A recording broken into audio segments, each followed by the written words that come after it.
신명기 11장 8절에서 17절 말씀입니다. 제가 읽겠습니다.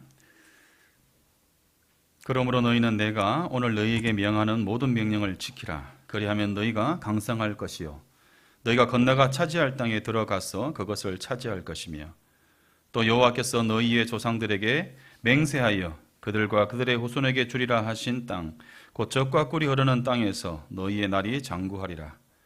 네가 들어가 차지하려 하는 땅은 네가 나온 애굽 땅과 같지 아니하니 거기에서는 너희가 파종한 후에 발로 물대기를 채소밭에 댐과 같이 하였거니와 너희가 건너가서 차지할 땅은 산과 골짜기가 있어서 하늘에서 내리는 비를 흡수하는 땅이요 네 하나님 여호와께서 돌보아 주시는 땅이라.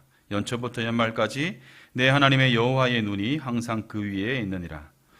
내가 오늘 너희에게 명하는 내 명령을 너희가 만일 청종하고 너희의 하나님 여호와를 사랑하여 마음을 다하고 뜻을 다하여 섬기면 여호와께서 너희의 땅에 이른비 늦은 비를 적당한 때에 내리시리니 너희가 곡식과 포도주와 기름을 얻을 것이요 또 가축을 위하여 들에 풀이 나게 하시리니 네가 먹고 배부를 것이라.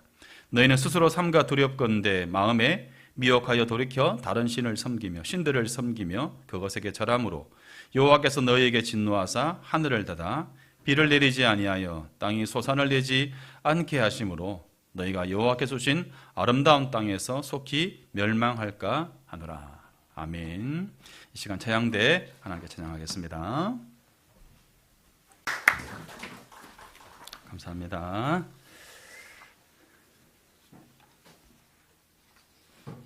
오늘 제목에 나와 있는 이 천수답, 이 천수답이란 말은 이 도시 중심으로 재편된 시대에는 현대인들이 거의 들어보지 못하는 말이기도 하고 또 그 뜻을 알기 어려운 단어이기도 하죠. 제가 살던 동네에 목욕탕이 두 곳이 있었습니다. 하나는 생긴 지 얼마 되지 않은 유성탕, 그리고 또 하나는 오래 된 목욕탕인데 그 이름이 천수탕입니다. 이 천수탕의 천수는 일천천의 목숨수를 이렇게 썼을 겁니다. 근데 설교 제목에 나오는 이 천수답은 주보에 나오는 것처럼 하늘천과 물수를 사용합니다. 그래서 천수답, 글자 그대로 하늘물로 농사를 짓는 논이다라는 그런 뜻이죠. 그래서 비가 와야 농사가 가능한 논을 가리켜서 천수답이다라고 합니다. 지리적으로 혹은 기후적으로 사람의 힘으로는 이 농지에 물을 댈 수 없기 때문에 하늘에서 내리는 비를 바랄 수밖에 없는 농지가 바로 천수답입니다. 이 천수답을 이야기하는 것은 이스라엘이 살고 있는 가나안 지역의 대부분이 이 천수답이라는 것이죠. 오늘 보면 11절 하반절에 보면 가나안 땅은 비를 흡수하는 땅이다라고 했습니다. 그래서 치수 혹은 이 관계시설이 무의미한 그러한 땅이라는 것이죠. 그뿐만 아니라 1년에 내리는 강수량 또한 매우 적습니다. 제가 배울 때는 우리나라의 연평균 강수량이 한 1400에서 1500 그렇게 배웠습니다. 그래서 가장 적게 비가 오는, 적게 오는 지역을 소우지라고 그러는데 이 소우지 중에서도 극소우지가 혹시 여러분 아십니까? 어디로? 제가 기억하기로는 개마고원 일대가 이제 극소우지다 이렇게 배웠습니다. 이 개마고원의 평균 강수량이 한 600mm 정도가 된다고 하는데요. 일반적으로 우리나라의 연평균 강수량이 이제 1300에서 1400, 요새는 조금 줄어서 한 1300 남짓되죠. 그런데 이 팔레스타인의 지역의 연평균 강수량은 400mm 정도라고 합니다. 더 적게 보기도 합니다. 200mm로 보기도 하고요.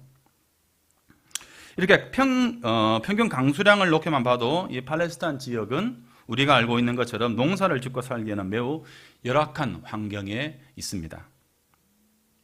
하나님께서 이스라엘에게 들어가서 차지하라고 하신 땅은 물을 흡수하는 땅이고 비가 매우 부족한 땅입니다. 오늘 본문은 하나님께서 너희 이스라엘이 들어가 차지할 땅은 애굽과 다른 땅이다 라고 먼저 말씀하고 있습니다. 10절입니다. 10절을 보시면 네가 들어가 차지하려는 땅은 네가 나온 애굽 땅과 같지 아니하니 이렇게 말씀합니다. 가장 먼저 가나안 땅에 대해서 네가 나온 애굽 땅과는 같지 않다라고 말씀합니다. 이 애굽, 이 이집트라는 땅은 사실 아주 농사에 최적화된 땅입니다. 이 고대 이집트 제국은 아주 좀 특별한 제국이라고 할 수 있습니다. 이 이집트 제국이 어떤 면에서 특별한가라고 하면 이 제국들 가운데서 가장 오랜 기간 왕조의 변화는 있었지만 수천 년을 지속한 아주 특별한 제국이다라고 할 수 있습니다. 고대 문명 가운데 이집트 문명과 비교되는 문명이 메소포타미아 문명입니다. 이 이집트 문명은 이집트 제국 자체가 사실은 이집트 문명이다라고 할 수 있을 만큼 오랜 시간 지속된 제국입니다. 하지만 이 메소포타미아 문명은 이집트 문명과는 대조되게 여러 제국의 흥망성쇠가 있었습니다. 이집트 문명이 한 3,000년 가량 지속되었습니다. 그 유명한 로마 제국도 사실은 503년을 존속했는데 이에 비해서 6배나 긴 세월을 존속한 것이 이집트 문명입니다. 이 제국이 지속되는 가운데 33개나 되는 왕조가 일어섰다 없어졌다 하면서 변화되어 왔지만 제국은 무너지지 않고 존속했습니다. 자, 그러나 반대로 같은 시대에 존재했던 메소포타미아 문명에서의 제국은 여러 제국이 생겼다 사라졌다라고 했습니다. 이 두 문명의 차이점이 어디서 비롯되는가라고 할 때에 이 제국이 자리하고 있는 이 제국이 차지하고 있는 강과 깊은 연관이 있다라고 합니다. 제국이 끼고 있는 이 강의 특징이 제국의 흥망성쇠를 좌우했다라고 해도 과언이 아니다라는 것입니다. 먼저 나일강을 한번 살펴보면 매년 7월에서 10월 사이에 일정한 주기로 이 강이 범람을 했습니다. 어느 정도 예측이 가능한 범람이었고 또한 이 일정 주기 가운데 이 강이 범람을 하고 난 뒤에는 검은 흙이 강과 농경지를 두껍게 쌓아 놓았습니다. 이렇게 쌓인 검은 흙은 영양분이 풍부합니다. 그래서 농사 짓기에 매우 이상적인 땅으로 바꿔놓는 것이죠. 그리고 범람한 강물은 이집트 넓은 지역 가운데서 물이 퍼지게 되고 농지를 적셔서 논처럼 만들어 놓습니다. 이렇게 범람하고 파종하고 추수하는 것, 이것이 일정 부분 규칙적으로 이루어졌기 때문에 농부들은 농사의 달력을 만들어서 농사를 체계적으로 운영할 수 있었습니다. 이런 이유로 이집트 사람들은 나일강을 신격화했고 또한 범람을 축하하는 축제도 벌이기도 했습니다. 우리나라도 그렇지만 자연재해로 흉년이 들면 민심은 흉흉해질 수밖에 없고 나라님에 대한 원망이 커져갑니다. 그러면서 봉기가 일어나고 반란도 일어나게 되는 것이죠. 이집트는 반대로 늘 풍년이 연속되었기 때문에 이 이집트의 바로의 권위는 신적 권위와 다를 바 없는 강력한 힘을 가지게 됩니다. 본문의 발로 물대기를 채소밭에 물을 댄 것 같이 하였다라는 표현이 있습니다. 이 애굽 땅은 나일강의 풍부한 물을 발로 물갈퀴를 밟아서 물을 길러 올리는 양수 장치가 있었습니다. 그래서 발로 물을 댄다라는 말은 이런 치수를 위한 양수 장치를 말하는 것일 것이고 또한 물의 흐름을 좌우로 막았다 열었다 하면서 물의 물길을 돌리는 그런 장치를 의미하는 것일 수도 있습니다. 여튼 밭에 물을 대는 기계로 물을 용이하게 대한 그러한 곳이 바로 이집트의 농지입니다. 그래서 한 시사 프로에서 이집트 사람에게 물었습니다. 이집트에는 우리나라 추석에 해당하는 그런 명절이 있습니까? 농사를 잘 짓고 난 이후에 그것에 감사하여서 지키는 그런 명절이 있습니까? 라고 질문했을 때 그 이집트 사람이 뭐라고 대답했겠습니까? 우리나라는 1년 내내 농사가 잘 되기 때문에 특별히 감사하거나 하는 그러한 절기는 없다. 늘 농사가 잘 된다라는 것이죠. 이 반면에 여러분, 티그리스와 유프라테스 강이 있는 이 메소포타미아의 문명은 다릅니다. 이 강들은 언제 범람할지 예측할 수가 없는 강들이었습니다. 그렇기 때문에 그로 인하여서 제국은 어려움을 이제 봉착하게 되고 또 그 일로 인하여서 흉년과 여러 재해들로 인하여서 제국에 대한 불신과 반란이 불씨가 되면서 그것으로 통하여서 제국이 일어났다가 사라지게 되는 그런 중요한 원인이 되고 상대적으로 주기가 짧은 제국들이 일어나고 사라지는 역사를 반복하는 것이죠. 제가 이렇게 나일강에 대해서 길게 말씀을 드린 이유는 오늘 본문에서 가나안 땅은 그들이 나온 땅, 나일강이 있는 애굽 땅과는 다르다라는 말씀 때문입니다. 자, 그렇다면 여러분, 가나안 땅은 어떤 땅입니까? 충분히 예상이 됩니다. 긍정적이기보다는 부정적인 요소들이 훨씬 많겠죠. 애굽 땅은 농사를 짓기에 최적의 땅인데 그 땅과 다르다라는 것입니다. 가나안 땅은 농사에 적합하지 않은 땅, 어려움이 많은 땅이다라는 것을 의미합니다. 대표적으로 앞에서 말씀을 드린 것처럼 가나안 땅은 비를 흡수하는 땅이다라고 했습니다. 비가 내리는데 이내 땅이 그 물을 다 흡수해 버린다라는 것이죠. 사진을 한번 보시면 우물 사진을 하나 볼까요? 내가 미리 말씀을 드리면 안 되는데 있나요? 그거 다음. 네. 저 사진이 사실 여러분들 지금 계단을 통해서 내려가잖아요, 그죠? 내려가는데 저게 뭐냐라고 물어야 되는데 이미 제가 답을 말씀을 드렸습니다. 우물입니다, 우물. 이거 왜 저렇게 깊게 팠을까요, 여러분들? 물이 스며드니까, 그죠? 우리처럼 조금만 파서 되는 것이 아니라, 그러니까 저것이 아주 극적인 하나의 이제 뭐랄까 특별한 또 우물일 수는 있습니다. 제가 가보진 않았기 때문에. 근데 이스라엘의 우물은 기본적으로 땅을 파고 들어가서 저 밑에서 물을 길어와야 하는, 물이 스며드는 땅이다라는 것의 대표적인 어떤 그런 사진이다라고 할 수 있겠습니다. 땅 밑으로 흐르는 물, 이 물은 농사를 위한 치수가 매우 어렵거나 불가능한 그러한 특징입니다. 가나안 땅은 산과 계곡이 많아서 하늘에서 비가 내리면 그 땅이 그 모든 물을 흡수해 버립니다. 인간의 힘으로는 물을 공급할 수 없는 천수답의 전형이다라고 할 수 있겠습니다. 정리하면 이렇습니다. 이집트 땅은 천수답의 반대인 인수답일 수 있겠고요. 가나안 땅은 말 그대로 천수답입니다. 여러분, 현대인들 같으면 어떤 땅을 선택하겠습니까? 수고는 필요하겠지만 노력하면 가능한 땅, 하늘에서 비가 내리기만을 고대해야 하는 천수답, 이 둘 중에 여러분 어떤 것을 선택하겠습니까? 그런데 하나님께서는 가나안 땅, 너희가 들어가 차지할 땅은 천수답이다, 이렇게 말씀하고 있습니다. 12절을 같이 한번 보겠습니다. 12절 한번 읽어볼까요? 시작.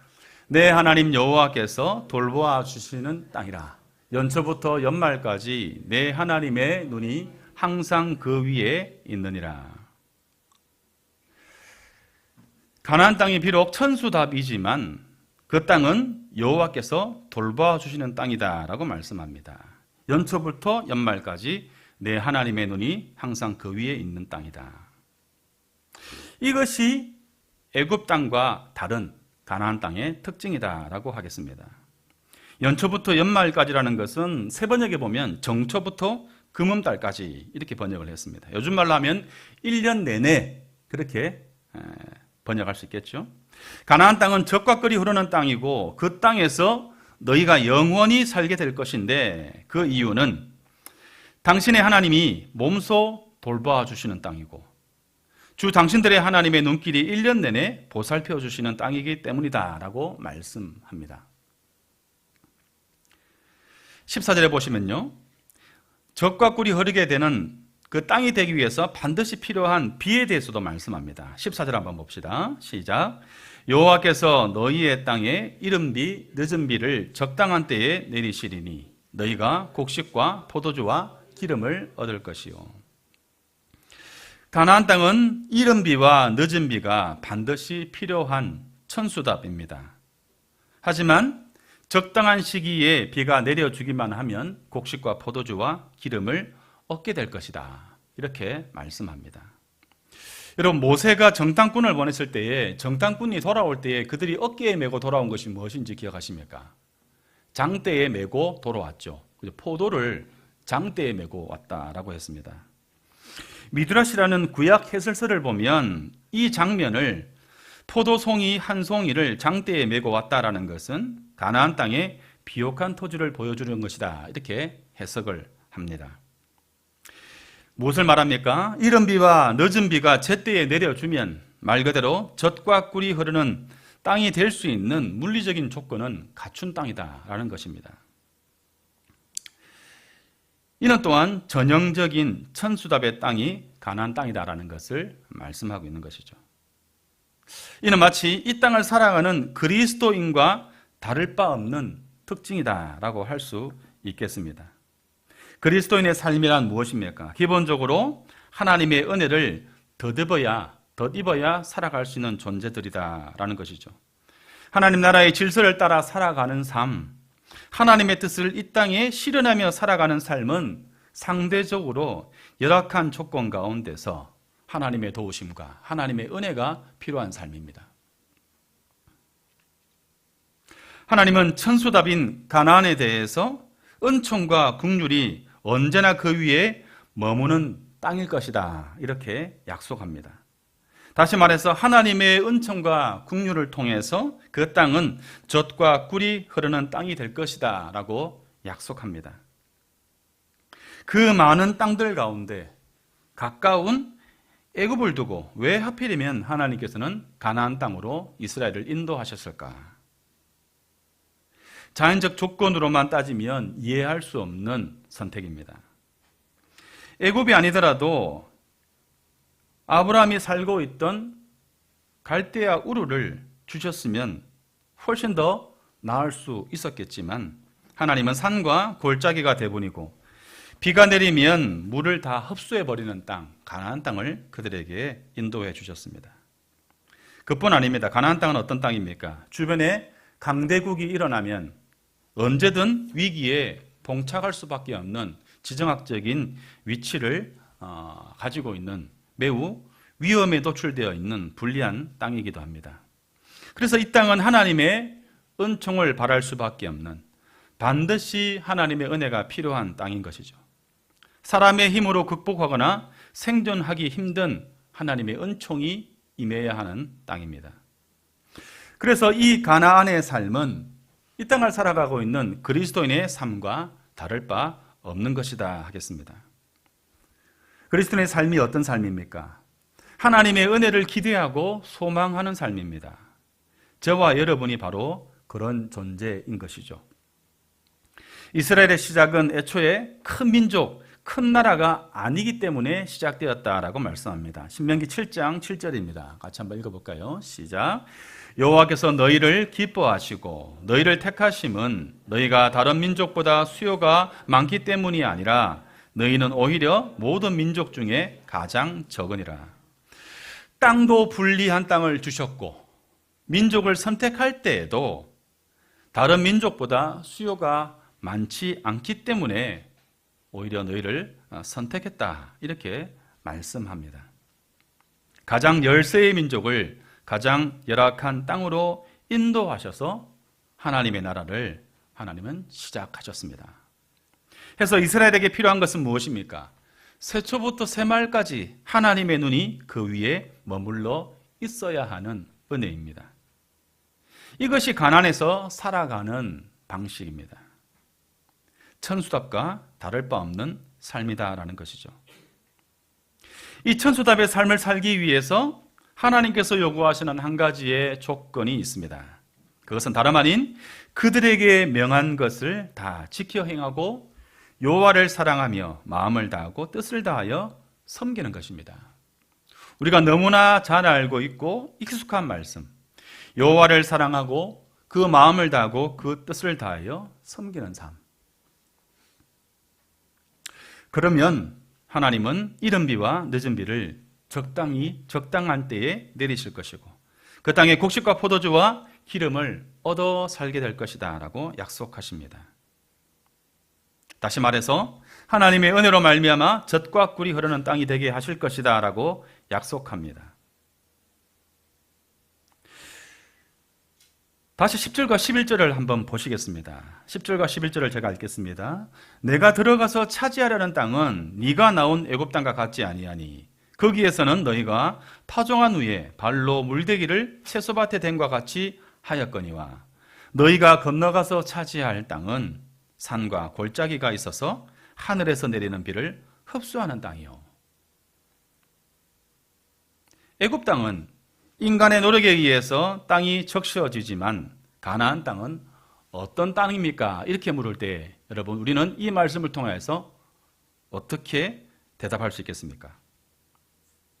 인간의 노력이 필요 없는 이른 비와 늦은 비를 통해서 절로 적셔지는 땅이다. 이렇게 읽을 수 있습니다. 다시 말해서 애굽 땅은 인간의 노력으로 사는 땅이나 가나안 땅은 어떤 땅이라는 것입니까? 은혜로 사는 땅이다라는 것입니다. 제가 천수답이지만 괜찮아라는 제목, 어쩌면 좀 유아틱한 제목을 붙인 이유가 바로 이것입니다. 천수답은 세상의 관점으로 볼 때에 열악한 땅과 다를 바 없습니다.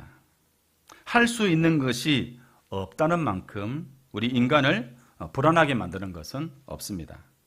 그렇지만 하나님은 하나님을 믿는 이스라엘 백성들에게 천수답을 바라보는 다른 관점을 제시하십니다. 그 땅은 바로 약속의 땅이요 기대의 땅입니다.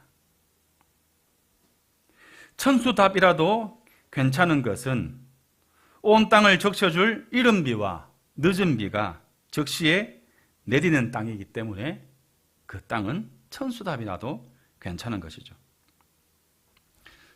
천수답은 다른 의미로 기대를 의미합니다. 은혜를 의미합니다. 농사를 짓는 사람이 농사를 짓는 것이 아니라 하늘이 짓는 땅, 그 땅이 바로 가나안 땅, 하나님께서 이스라엘에게 들어가 차지하라고 말씀하신 땅입니다. 파종만 해놓으면 하늘이 자라게 하고 결실하게 하는 땅입니다.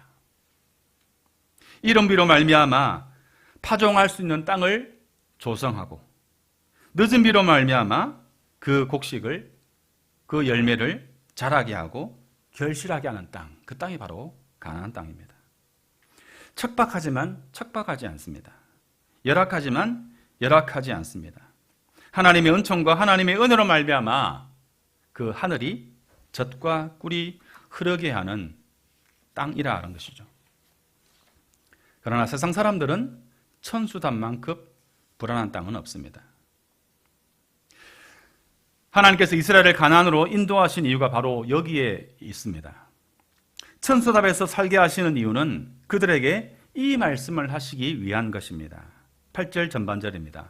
그러므로 너희는 내가 오늘 너희에게 명하는 모든 명령을 지키라. 13절입니다.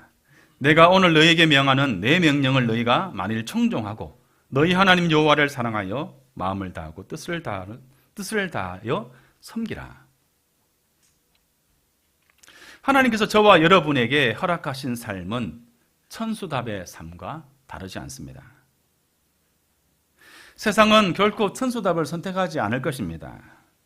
오히려 이 천수답을 극복하려고 할 것입니다.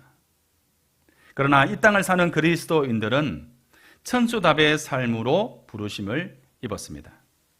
하나님께서 명령하신 명령을 다 지켜 행하고 하늘의 뜻이 이 땅 가운데 이루어지게 하는 삶을 살아내므로 하나님께서 이 땅 가운데 젖과 꿀이 흐르게 하시기를 기대하고 또 그를 위하여 분투하는 삶을 살도록 우리를 부르셨다라는 것입니다. 저와 여러분이 바로 그런 삶으로 부르심을 입은 존재들입니다. 그래서 여러분 천수답이지만 괜찮은 것입니다.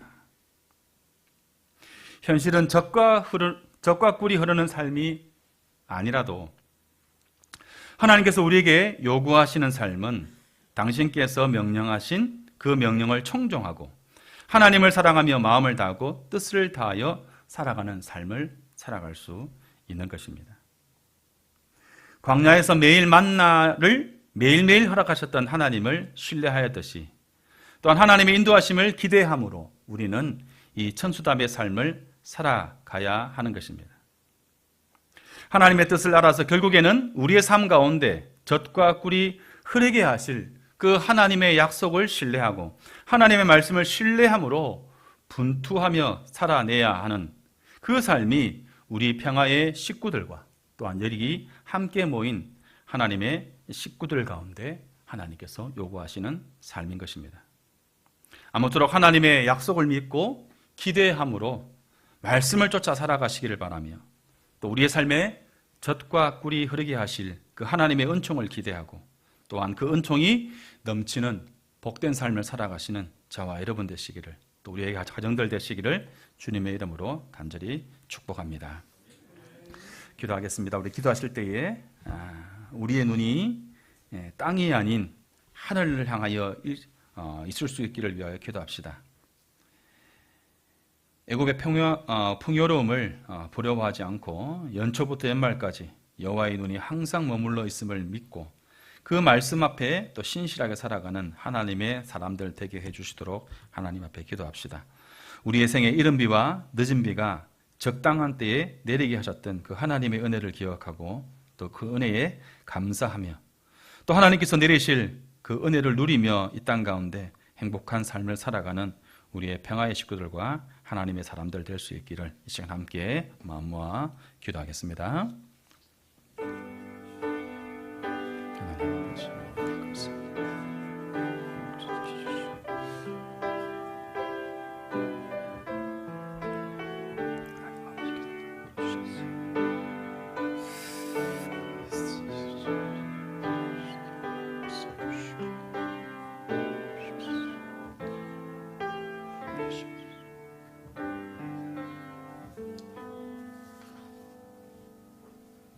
우리 찬송가 620장 1절과